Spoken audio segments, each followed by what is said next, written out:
I have made that connection multiple times.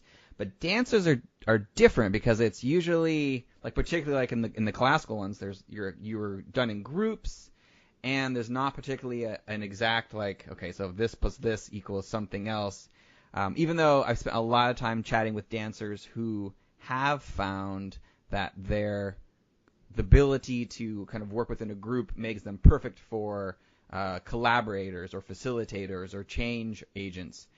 But in your own experience, what are some things you're seeing in the dance world, and how are you talking about the business side of dance to your clients? That is a great question and great observation. And I think more than anything, it has to do with your mental attitude. I think the myth of the starving artist, it is a myth and it's not. I think it just depends on your perspective. I always thought when I was growing up and I had these grand ideas of, oh, I'm going to be a starving artist. I don't care. I love dance and I'll do whatever it takes, until I started experiencing some of that. And I thought, I don't really like this. I don't like struggling like this. I don't mind, I'm not one to shy away from work. I have an excellent work ethic. But I think there's a smart way you can do this. And one of the books I've recently read that I think summarizes a lot of what you asked and your observations and what I'm seeing is a book by Jeff Goins. I don't know if you've read it, called Real Artists Don't Starve. And I love the way he talks about it. And I think what I see, and in my experience being back in the dance world and the different artists I've met, is there is a remarkable difference in the mental attitude. Because if it's your goal with some of them is just, I want to be a backup dancer for this artist. Mm-hmm. Okay, great. There's protocol for that. You sign with an agent and you're at the mercy of your agent. You're at the mercy of whatever guidelines or restrictions or whatever. You're going to get paid this much. And even that, the contractual stuff that happens is just unfair, I think, because I think dancers put a lot of work into things and don't get compensated well. I do understand the reality of that. Mm-hmm. And then there's those that have been able to take, like you said, the skill set that you've learned dancing and expand that with collaborating in other team projects and realizing their worth and being open to developing that in another type of business model and still staying true to themselves as an artist, which is why I've interviewed not only dance studio owners, but heads of dance organizations, people that have gotten into other movement types that have been able to take their dance experience mm-hmm. and still honor that. And then those who have also created 6- and 7-figure businesses with dance and staying true to who they are. But it all comes down to, I think, the mental attitude, because I also know dancers that are like, well, I didn't get a break here, so that's why I haven't made it. I didn't get this job, or so that's right. what I see. And before, I felt like, oh my goodness, I'm not doing my job because I need to convince them that they need to change their mental attitude. It's not my job to convince anyone to change their mental attitude. It's my job to convince myself to change my own and be responsible for my own outlook. But I think if a lot of dancers and artists would make that shift and be open to thinking outside of the box, even though they think outside of the box creatively, if they can think outside the box and allow people to sow into them that there are ways to make your art work and to monetize different areas of the artistic process, I think they would find that that's going to help them overall in their dance career. And if that time comes where they don't maybe dance professionally or they want to expand out, it really comes down to the mental attitude and the implementation of the right strategies and tactics. Mm-hmm. So do you encourage your clients and your listeners to use some particular types of online marketing or websites or that kind of stuff that seems to have a higher area of success? I do recommend more to it's interesting you asked that, because at first when I started the podcast, mm-hmm. I recommended a lot of more tactical things like use this tool, use this. But then I was finding the feedback I was getting was more about the mindset. And so I've been gearing a lot. I've noticed that too. My content has been more mindset geared, productivity, perspective. How are you looking at, because there is no shortage of strategies and tactics for things, but if you don't have the right mindset going into what you're doing, or you're not using what's right for you at the certain season in your life or certain season process that you are in your project, then the best thing could not be the best thing at that time, if that makes sense. So, my earlier episodes, I recommend quite a bit of different, just because I'm geeky about that. I love that kind of stuff, Sure. Sure. But I'm finding with the feedback I got, it's a lot of, okay, well, how do I approach this? How do I look at this? What kind of mindset? And a lot of my own personal experience, I've been asked, well, what did you do to overcome XYZ, that kind of thing. So it's been interesting how that's, and I'm pretty sure you found that in your podcast, like you were saying, you found based on the feedback you gotten or how you're feeling about how the content's going, you got to kind of shift things around. So that's what's happened. Yeah, definitely. I think it's interesting that you also brought up the mindsets, because having spent some time developing courses for the college level and other things, I was really, as you were, really into the tactical side, coming out of creating my own companies. Going, this is exactly this is what you're supposed to do. Do this first, and then this, and then this, and then this. And that's my exact blueprint to do this. I actually am creating a course right now, and I think I might change it a bit. But I have sat down with friends and given them the exact strategy I have used to get 7 figures worth of free publicity.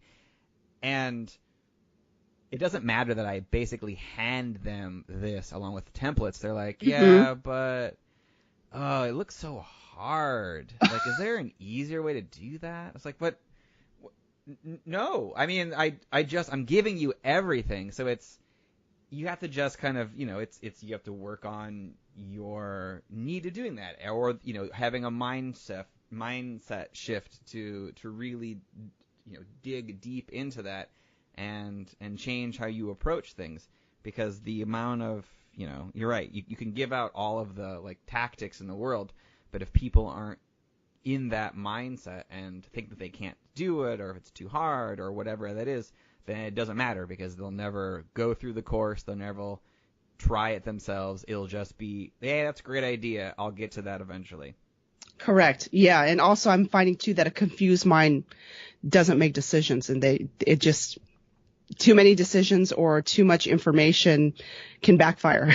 So you don't do anything. And that's certainly the case for me. If I get overwhelmed, then it stresses me out. So I'm learning to try to simplify things and really cater to what the questions that I get and the feedback that I get. And you know what I found too, Yuri, that I thought was obvious before to me, I don't know why I didn't think of it, is that a lot of people have come to me, and it's not so much that they want my input, they want me to validate theirs.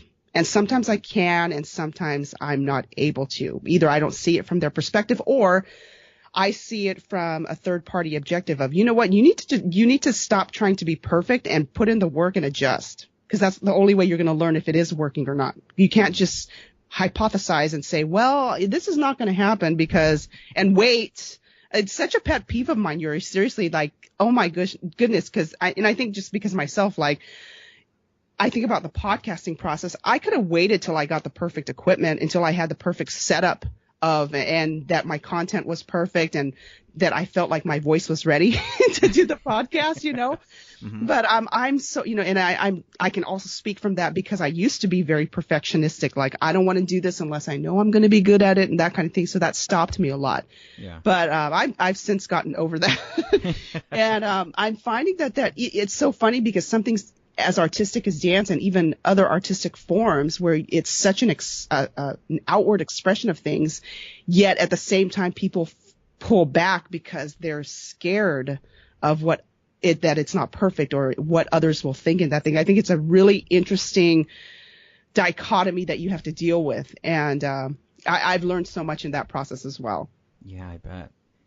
That is really interesting, and because you're right, and I think about it, a lot of artists are afraid to put something out there because, you're right, they don't think it's perfect. However, art is subjective, so who's to say what's perfect?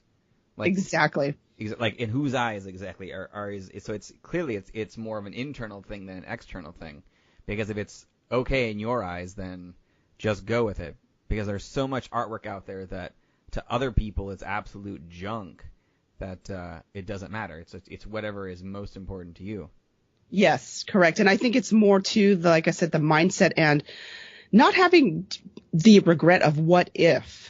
That's my question before was like, what if this happens? What if? And I had to get over and say, well, what is the possibility? What is the positive outcome? So phrasing questions from a different perspective has helped me so much, not only in podcasting, in dance, in my business life, everything. Mm-hmm. Just rephrasing the questions that I ask myself and putting on a different pair of lenses to look through. Mm-hmm. As a dancer, I'm curious to hear your thoughts on this. I've spoken at a couple of different conferences, and number one question I hear from other people in the dance world who are up and coming is that they're afraid to put out their choreography or dance on YouTube because of copyright issues. And they feel they feel like if they put it up there, someone's going to steal it because technically you can't copyright dance, and there's been a lot of issues with this of like even Beyonce ripping off some very famous dance routines and dance scenes. So how do you approach the idea of, let's say, copyright and that the going back and forth of, I want to put my stuff out there, but I'm afraid people are going to steal it? Oh, that is a good question too. And that has been a big topic in the commercial dance industry for sure.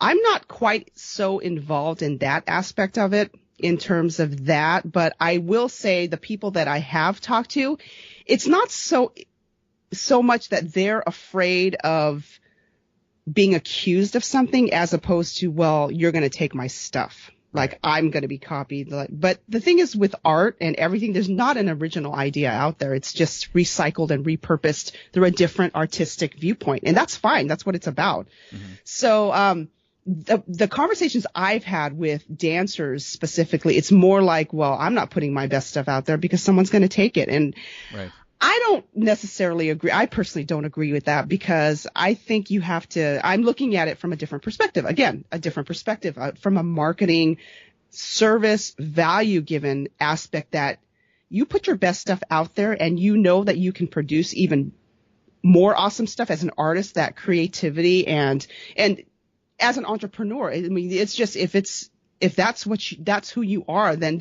I don't believe there's going to be a shortage of ideas. So putting your best stuff out there and people responding and liking to that, and your tribe, I think, will recognize the people that are really loyal to you, know that's just, if that's good stuff that you're putting out there, how much more that do they have to look forward to? That's been my experience. So on both sides of people putting out really, really good content and even producing even more great stuff because they're constantly involved in that creative learning process. And then those who constantly hold back, who are amazing, but they're so afraid of that side of being copied, stolen, and all that they don't even want to try. Right. Oh yeah, no, I agree with that completely.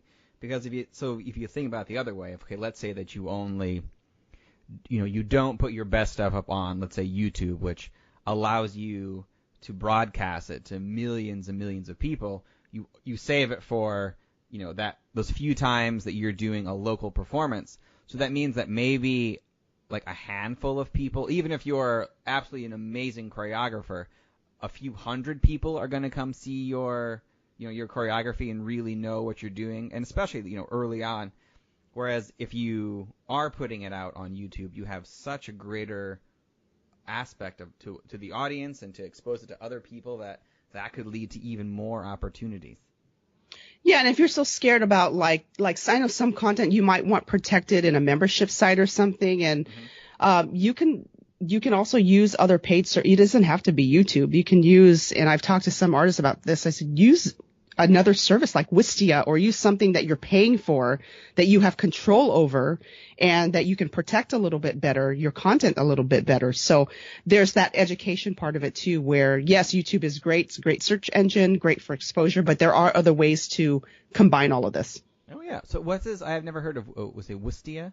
Yeah, Wistia, or that is, you have, and there's better stats because if you're paying for something, you're going to get more control over it. Right. So, just like if you're going to have your website on, prefer to have it on something that's free. I'd rather pay for it and have more control over the content and that kind of thing. So, and that's another thing too, educate